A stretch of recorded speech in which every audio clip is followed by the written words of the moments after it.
കാണിച്ചു തന്ന വഴിയെ ഞങ്ങളെല്ലാവരെയും മുന്നോട്ട് നയിക്കണം അല്ലാഹ്. CM വലിയുള്ളാന്റെ കൂടി ഗുരുവായ താജുൽ ഉലമ ഉള്ളാൾ സയ്യിദ് അബ്ദുറഹ്മാൻ അൽ ബുഖാരി അല്ലാഹു ദർജയേറ്റി കൊടുക്കട്ടെ. ദീനും അള്ളാഹുവിന്റെ ദീനും രാഷ്ട്രീയവും തമ്മിൽ കൂട്ടിക്കുഴക്കാൻ സമ്മതിക്കില്ലടാ. എന്തൊരു പ്രഖ്യാപനമാണത്! ആ പ്രഖ്യാപനം കൊണ്ടാണ് നമുക്കിന്ന് സ്വാതന്ത്ര്യം കിട്ടിപ്പോയത്.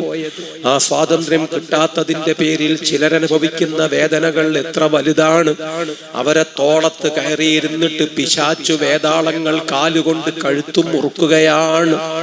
4ാം ക്ലാസും നാടൻ കുസ്തിയും മാത്രം കൈവശമുള്ള രാഷ്ട്രീയക്കാരൻ ആലിമീങ്ങളെ മുഖത്ത് കാർക്കിച്ചു തുപ്പുന്നതും തലയിൽ കയറി വിസർജിക്കുന്നതും നമ്മൾ ഓരോ ദിവസവും പത്രത്തിൽ വായിക്കുകയാണ്. ചാനലുകൾ ഉലമാക്കളെ പരിഹസിക്കുന്ന പതിവ് കാഴ്ച നമ്മൾ വേദനയോടെ അനുഭവിക്കുകയാണ്. താജുൽ ഉലമ വാങ്ങിത്തന്ന സ്വാതന്ത്ര്യത്തിന്റെ മധുരം അത് കൈപ്പറ്റാൻ കഴിയാത്ത ആളുകൾ ഇപ്പോഴും ചാണകം വിഴുങ്ങിയും കോണകം കഴുകിയും അങ്ങനെ ആയുസ് അനുഭവിച്ച് തീർക്കുന്നത് കാണുമ്പോ ഈ മഹത്തുക്കളെ മുറുകെ പിടിച്ചതിന്റെ ഗുണം നമ്മളെല്ലാവരും ഇന്ന് അനുഭവിക്കുകയാണെങ്കിൽ ആ 2 മഹത്തുക്കളും നമ്മോട് വിട പറഞ്ഞിരിക്കുന്നു. അല്ലാഹു ദർജയേറ്റി കൊടുക്കട്ടെ.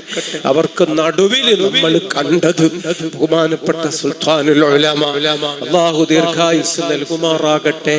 അത് സെക്രട്ടറിയാണ് ചാപ്പനങ്ങാടി ബാപ്പു മുസ്ലിയാരുടെ, അത് സെക്രട്ടറിയാണ് പാണക്കാട് പൂക്കോയ തങ്ങളുടെ, അത് സെക്രട്ടറിയാണ് EK ഹസൻ മുസ്ലിയാരുടെ, മഹാനവർകൾ സെക്രട്ടറിയാണ് ശംസുൽ ഉലമ EK ഉസ്താദിന്റെ, മൗലാന അബ്ദുൽ ഹഫീദ് ജുനൈദി സാഹിബിന്റെ, സയ്യിദ് അബ്ദുൽ ഖാദർ ലഹ്ദൽ അവേലത്ത് തങ്ങളുടെ, ബഹുമാനപ്പെട്ട സയ്യിദ് ഫളൽ പൂക്കോയ തങ്ങളുടെ എത്ര പ്രസിഡന്റുമാരെ നോക്കി മരിപ്പിച്ചതാണ് ഈ സെക്രട്ടറിയുടെ ജീവിതം എന്നാലോചിച്ചു നോക്കൂ. 60ാം വാർഷികം 10 ലക്ഷം ആളുകൾക്കിടയിൽ 1.5 മണിക്കൂർ മുഴങ്ങിയ അന്നത്തെ വാഗ്ധോരണിയും സുന്ദരൻ പ്രഭാഷണങ്ങളും കണ്ണിയത്ത് ഉസ്താദ് ഉൾപ്പെടെ അണ്ടോണ ഉസ്താദ് വരെ 40 മുഷാവറ അംഗങ്ങളും മരിച്ചു പിരിഞ്ഞു പോയിരിക്കുന്നു. അല്ലാഹുവേ സ്വർഗം കൊടുക്കണേ അല്ലാഹ്. ഇല്ലാ വാഹിദ, ഒരാൾ മാത്രമേ ബാക്കിയുള്ളൂ. അത് സുൽത്താനുൽ ഉലമ ഉസ്താദ് അല്ലാതെ മറ്റാരുമല്ല. അല്ലാഹു ദീർഘായുസ്സും ആഫിയത്തും കൊടുക്കട്ടെ. 40 ആണ്ട് പിന്നിട്ട് 100ാം വാർഷികത്തിലേക്ക് ബഹുമാനപ്പെട്ട ഉസ്താദ് വിളിക്കുമ്പോ ലബ്ബൈക്കും വസഅദൈക്കും എന്ന് പറഞ്ഞ് ഇജാബത്ത് ചെയ്യാൻ ഏറ്റവും മുന്നില് ബദറു സാദാത്ത് തങ്ങളും ആ മഹാന്റെ പിന്നില് നമ്മളെല്ലാവരും. എന്നാലേ നമ്മൾ രക്ഷപ്പെടൂ.